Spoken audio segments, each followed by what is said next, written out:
Integrity, honesty, teamwork, trustworthiness. Did I just figure out your business's core values? In this episode, I'm sitting down with the world-renowned Robert Glazer, and we're going to go through how you should actually be defining the core values, not only for your business, but for you personally. We're going to take a stroll into his upcoming book, and we're going to unleash the things that you as a leader can and should be doing so that your team is following the right path for you. Ladies and gentlemen, I present my good friend, Mr. Robert Glazer. Robert, how are you doing today, brother? Thank you, Mick. I heard all sorts of new things about myself there. I didn't realize. So I like that. No, it is all true. It is all true, man. You know, you are someone who I've admired from afar. We've gotten to really know each other personally lately. And I can't thank you enough for just who you are, because you've actually pushed me to be a better leader for my team and a better leader for my community. So, bro, I just wanted to say thank you face to face, eye to eye. Honestly, that means a lot coming from you and given what you do. So I appreciate that. Maybe we can talk about how to bring that magic to everyone who's listening. Oh, let's do that. And I want to start with just that. Like, what's your purpose, your mission behind why you do what you do and the lives that you touch and the companies that you change? And I call it your because, right? Yeah. That thing that's deeper than your why. What's your purpose? What's your mission? Robert, what's your because, brother? Yeah, so if I look at my time, I spend 99% of my time trying to find better ways and share it. And I really, it ties to value. I identified a few years ago that what sort of lights me up the most is sharing ideas that help people and organizations grow. I love it. I love it so much. And now let's shake the room a little bit. Let's shake the viewers and listeners. You're the guy I go to, especially when I talk about all things culture. And we can't talk culture without talking about core values. I'm pausing because companies are getting it wrong, right? Yeah. Their core values are just words that are on a wall, and they usually stay on a wall. Talk to us about what core values truly mean. And one, how can companies really tie into developing real core values, not just words on the wall? Yeah, so I think you and I share a similar viewpoint. And when I was going to write a book on core values, and the reason why I ended up doing the parable is I just felt like a lot of people would tune out when they hear it because we see the same companies and the same wall art. And I didn't believe in any of this stuff years ago. And then I saw some truly extraordinary companies and cultures, and, you know, their core values didn't sound like respect and integrity and team, and they weren't just on the wall. They were completely operationalized in the business. They were what the leaders talk about. They were what they rewarded. And I realized that, yeah, it really is the ultimate sort of foundation of culture. But if I had to guess, I'd say I see it in like 1 or 2% of companies. So it's not surprising. So I mean, I have a personal definition of personal core values, and I'll kind of switch it back. I think core values are the non-negotiable principles that guide your behaviors and decisions. So in an organization, they need to guide your employees' behaviors and decisions. For an individual, I think they're intrinsic, not aspirational. They reflect who you are, not who you wish you were. In fact, when you figure them out, you kind of look back and you see, I've always been that way. They're consistent across all aspects of life and work, relationship, personal decisions, and they're clarifying. They help you make better choices about who to spend time with, what work to do, where to live. You know, we talk about kind of the big three in the book. So that's for individuals. For companies, every company, and I think you and I share this, they have core values. They just may not be the things on the wall.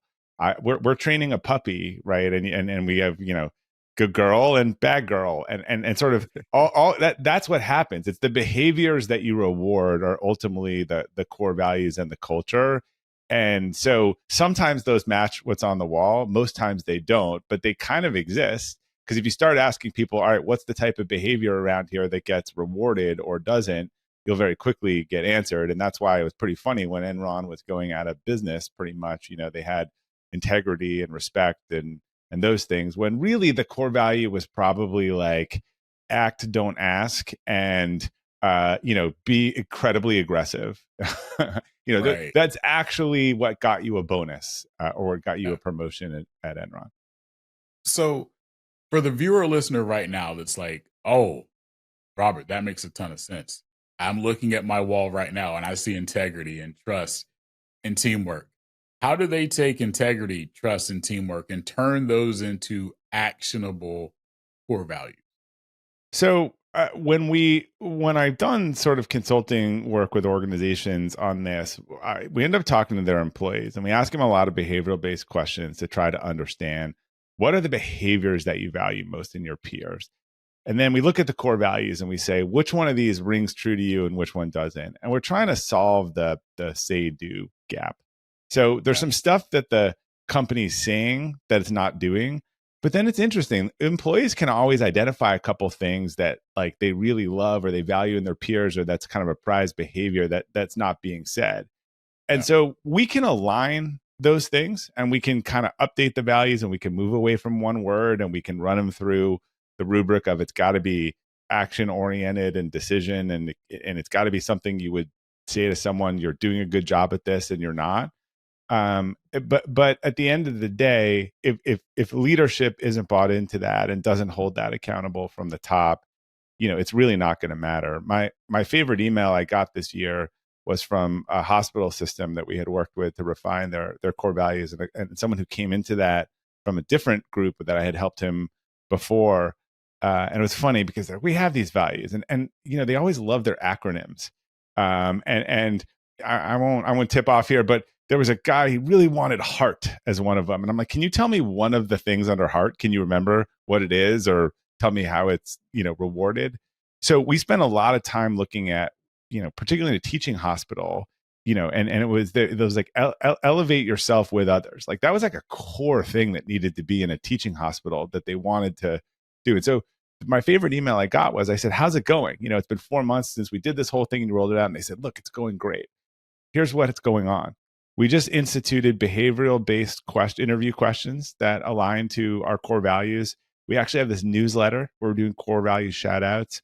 We got the HR team to incorporate these core values into the performance reviews and the conversations. We have the first core value awards, coming up next quarter. And so this is to me someone who's actually taking it seriously. Look, we're gonna live by these, and these are gonna be the things that people are judged by. I love that, man. That truly does make it actionable, right? If we're going to have awards, if it's a part of performance review, if it's a part of everyday dialogue, then that truly is who you are. I've always wanted to ask you this question, and I'm going to ask it for the audience, but I'm asking it for a couple of my friends in particular. How many core values / pillars are too many? Because like you, I think we like these acronyms, right? Like happiness.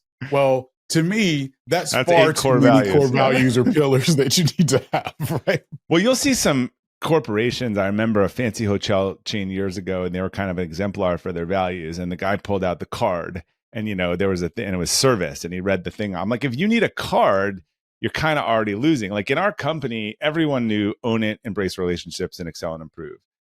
If you were there for more than 30 days, because you heard it all the time.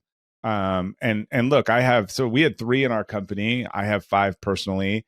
I think 3 to 4 is that sweet spot. But even my personal values, right? Find a better way and share it. Health and vitality, self-reliance, respectful authenticity, and long-term orientation.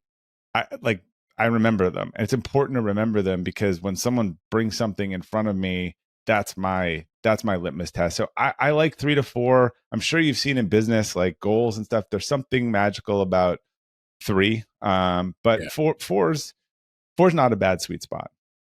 Yeah, I'm a 4 guy, right? Yeah. Like to me, 4 makes sense with what I do, but I don't do any more than 4. Again, I'm not going to mention one of my really good friends' names, but he's all about having 10 to 15 so that it can spell a word. And I'm like, dude. Company or personal or first company?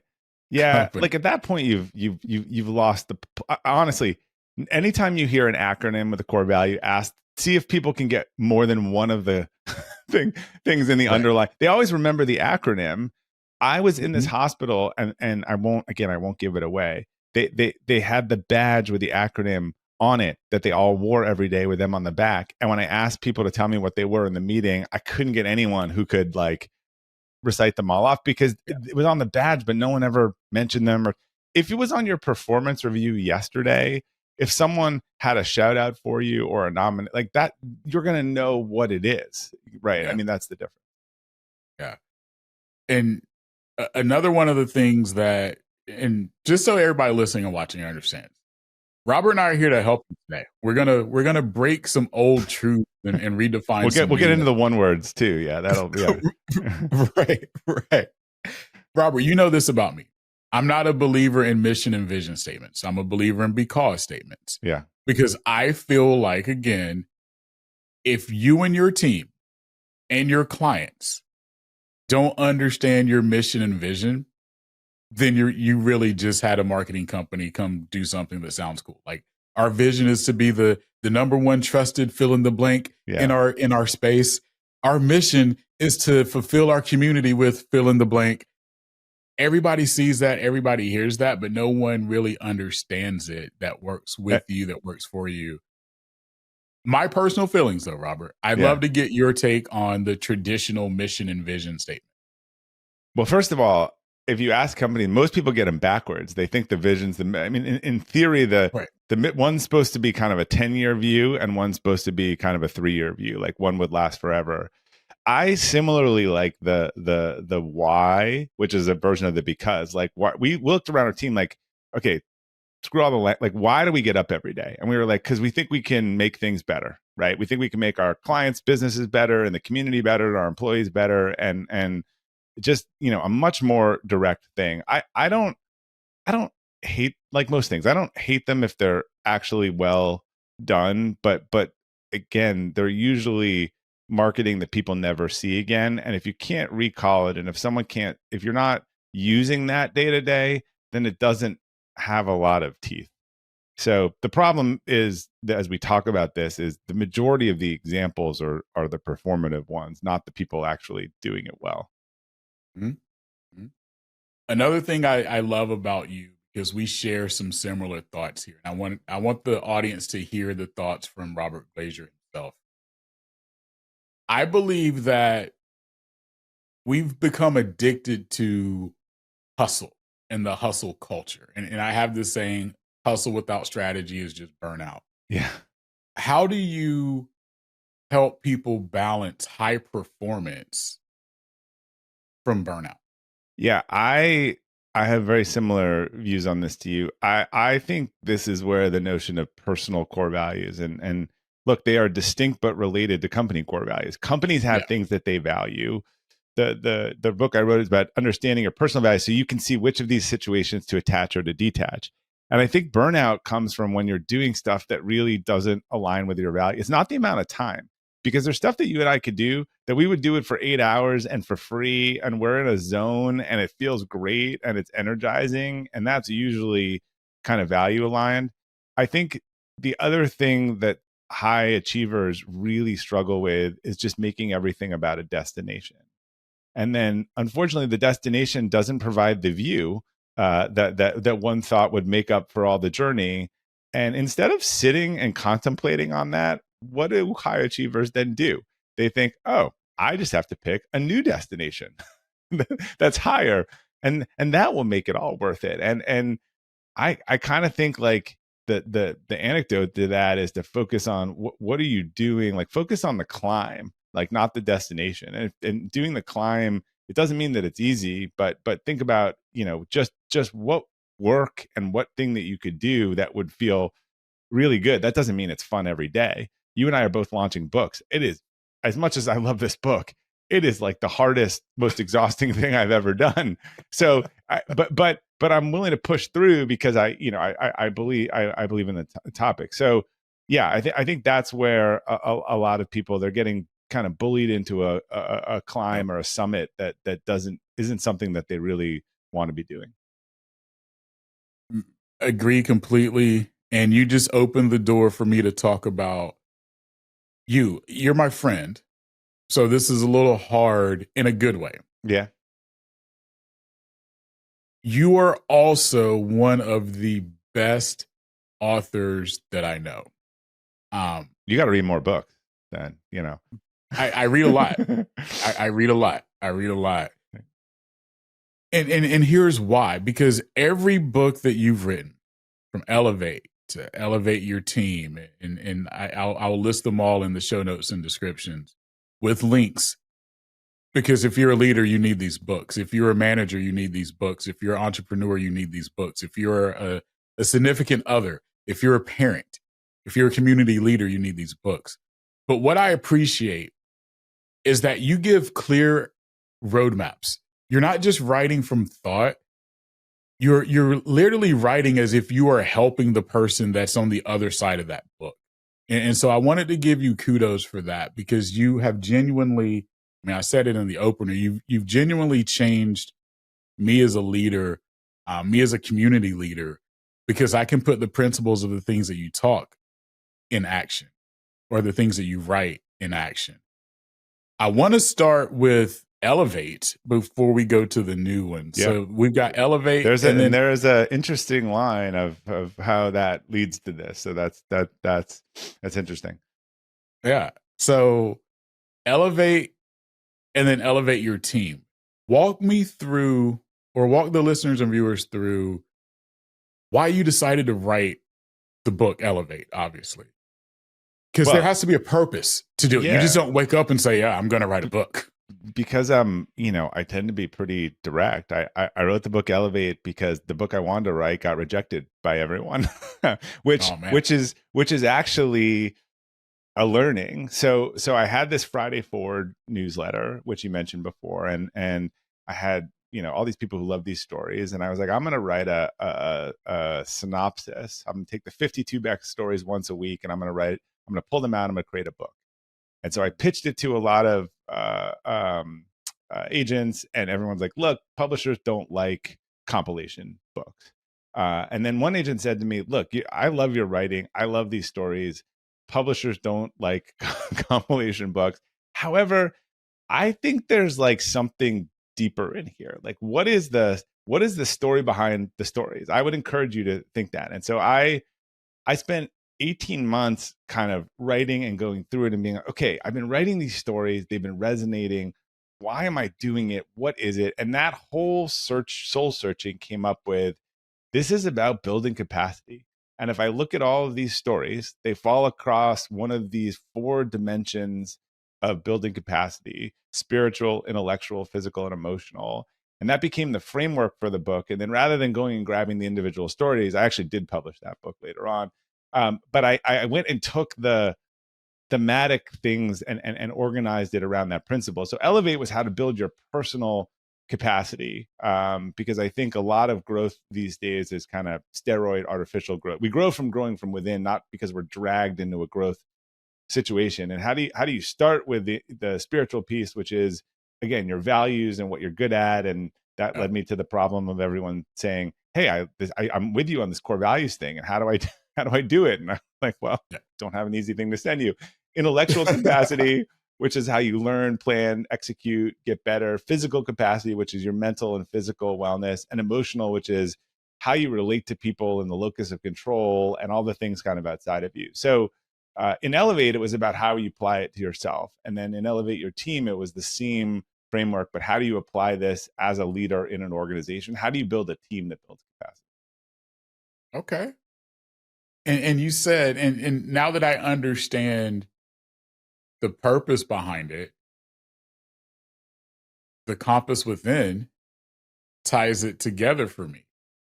Right. So new book. The thing I got asked the most about Elevate was like, I'm in on your, I need to understand my values. And at that point, I had just figured it out for myself. Yeah. And I was starting to train our team on it, and I had built a program.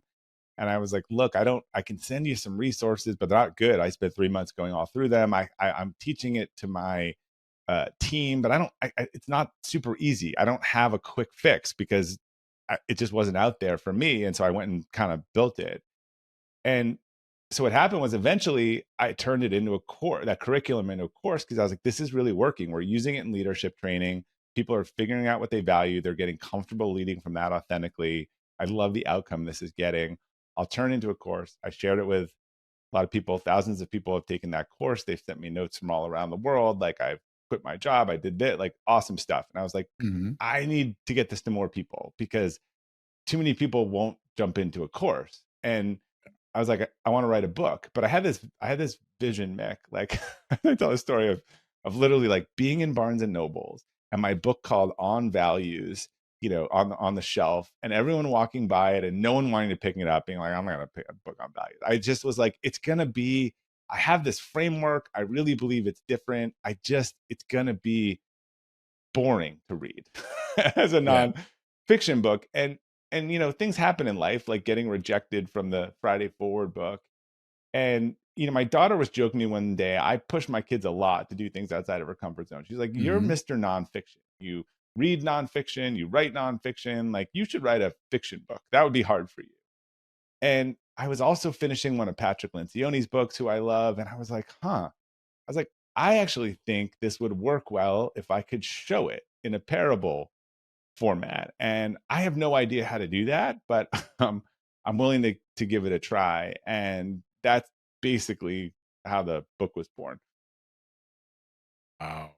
And speaking of Patrick Lencioni, he gave you a great endorsement on the Compass with, right? Saying that, I'm going to read it so that I don't mess it up because it's Patrick, but it's a timeless parable that illuminates the power of living and leading in alignment with your core values.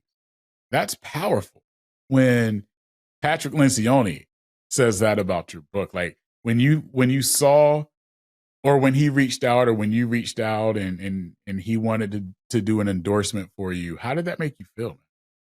Well, look, both Bob Berg, who wrote The Goal Giver, who I Yeah. knew, and Patrick, I kind of sent them drafts. And I was like, I felt a little like, a finger painter sending something to Picasso. I was like, so, what do you guys think of this? And they were both like, we really like it. And I asked Pat about the title. He's like, I'm very good at titles. He's like, The Compass Within. He and some options. So I and it gave me the confidence, I think, and I had to convince a publisher that they don't love parables. But what's so Mm-hmm. interesting to me, Jamie is the protagonist in this story, and you watch him go through struggling with what I call the big three: his community, his vocation, and his partner.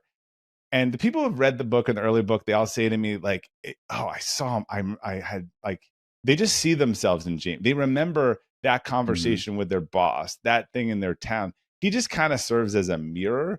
And I think, as I have discussions with people like you about this, it proves that, like, because people start with, and they might have started listening to this episode, they're like, oh, core values, this is so abstract and whatever. And then we Yeah. get down into, like, the nitty gritty of what does it look like and actionable in these decisions, and they see it in the book, and they're like, oh, I buy this. Like, this is different. So we'll find out in a few weeks, but it I think it's working. It seems to be resonating. I've gotten some really personal notes from people, where I think it just reflected something in their own life for them.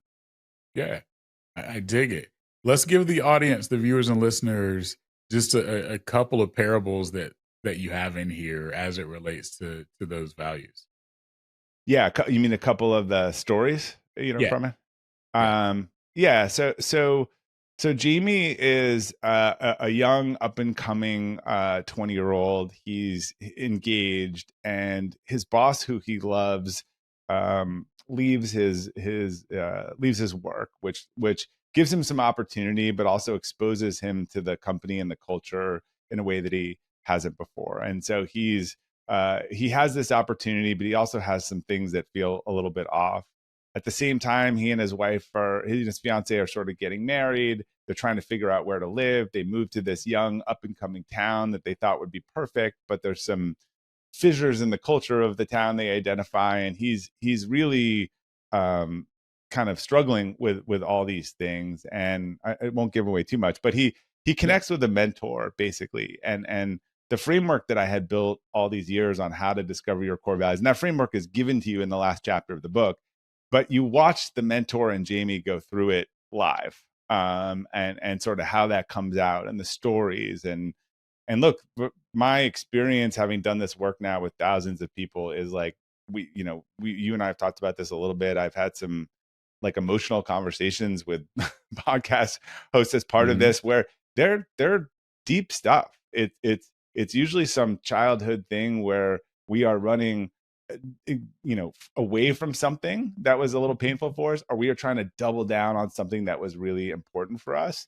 And for a lot of people, it's a little bit like, when your core values are crossed, it's kind of like the electric fence. But the goal is to not get electrocuted to know that you're the electric fence. It's to know that like, I got to stay away from that fence and I got to kind of stay in this lane. I think most of us, we know our values by feel, but if we could articulate them, if we could say like, I am a person that needs to find a better way and share it, then I will be much smarter about not taking a job where it's clear that I'm going to have to do the same thing every day and know that, I'm going to be miserable, or, that I have a core value that's self-reliance, and I'm going to marry someone who has a trust fund and their family is going to tell us how we are going to live our, like that to me is like, I talk about anti-core values, and we can play with this, Mick, that when you say the opposite, like I can see it viscerally. Like I get uncomfortable when I say that because it goes so against my sort of values of kind of self-reliance. I would never want to be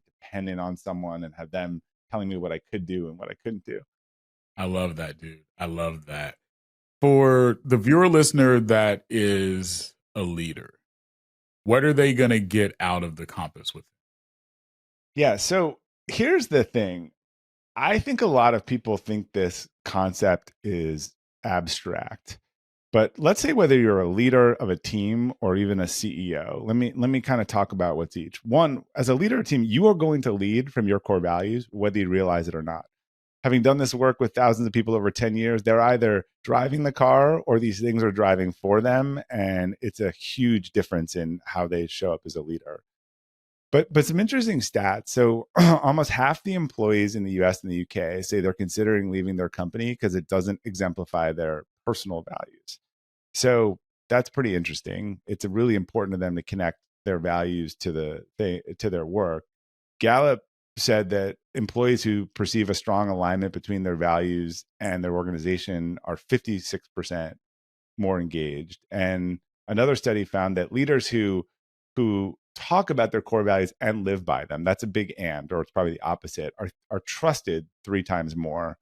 And people who live in congruence with their values are about 35% happier, which is equivalent to some drug. So if you want people on your team who are more connected to your company, who feel more confident in their decision, because really, and what the book is about, the big 3, it's really about decision. We all have to make a lot of decisions, right? And I don't know that most of them are empirically like stealing or not stealing. They're not right or wrong. They're things that we have to decide on whether we're going to live with them or not, and how we feel with them a day later, a week later, or a year later. And those people who are able to identify their values and make decisions with them, I think the outcomes for them and their organizations are a lot better. Robert, I could sit here and talk to you all day. You know that, right? I got a few hours, so If you had to give just one framework or a daily practice to someone trying to lead better every day, what would so to me, it's a lot about focus. I like to kind of commit to first of all, I think if you can understand your values, it all builds from this. That's the spiritual capacity foundation. Yep. I like the simple kind of commit to 3. Like every morning, like what are the 3 things I can do today by noon that are the most important things that I can do? And I'm a big alignment guy. So if those 3 things tie to my quarterly goals and I do that for 90 days, then I've knocked off 270. It's like dominoes. I've knocked over 270 things towards my quarterly goal. That domino falls. Then the second quarter domino falls, and then I should hit my annual goal. So a lot of people talk about how they don't have enough time. I think that's just a huge lie. There's so many people that I could look at and say, I want to write a book. I was like, you could have had the first draft of your book if the 10 minutes you spent commenting on people's food on Facebook every day was spent towards words. I could do the math for you. So it's those small, the people who seem to get more done apply like the dominoes, like they apply the time in the same direction towards those things every day. That 10 minutes in one direction starts knocking over the dominoes versus 10 minutes in a million different ways. Then you're like, I don't even know where all the time went at the end of the week or the end of the quarter. Absolutely. Robert, I know you've been gracious with your time. I know how busy you are. I got to get you out of here with my quick 5, my top 5 rapid fire. All right. Ready? I'm ready. All right. What's one book that's changed your life? Mistakes Were Made, but Not by Me, which is the definitive book. First of all, great title, on cognitive dissonance. And I have to say, after really understanding cognitive dissonance, particularly in decision making, I just see it everywhere. And the authors do an amazing job of how do we stop ourselves from making mistakes, because our ego is super powerful. So I love that book, and I love the title. It's very catchy. Okay. What's your favorite morning routine? I like to go. We redid our backyard a couple years ago, and on perfect day, I would sit outside there. I'd have my journal. I'd kind of have some moments of quiet. I'd figure out the top 3 before I opened anything electronic or connected myself to the outside world in any way. I think just starting your day on offense is a huge difference than rolling out of bed and getting emails and looking at the news about all the horrible things that happen in the world overnight. Yep, I totally agree. Totally agree. So you're out in the backyard. What's the beverage you're having out in the backyard? Coffee. Love coffee. I just enjoy drinking coffee, so I'll have like 2 cups of regular and then like 3 cups of decaf. I already knew that answer. You have an amazing podcast as well. Who's a dream podcast guest for you? Ooh, I loved Tim Ferriss early on, and watching his evolution, and so I would, having listened to so many of his long form podcasts early on and just some really formative stuff, that would be a treat for me to be able to be on the opposite side of that chair and ask him some questions. Okay. All right. I'm going to get you out of here on this one. You lead an amazing team. What's one word your team would use to describe you in your style? Probably frenetic.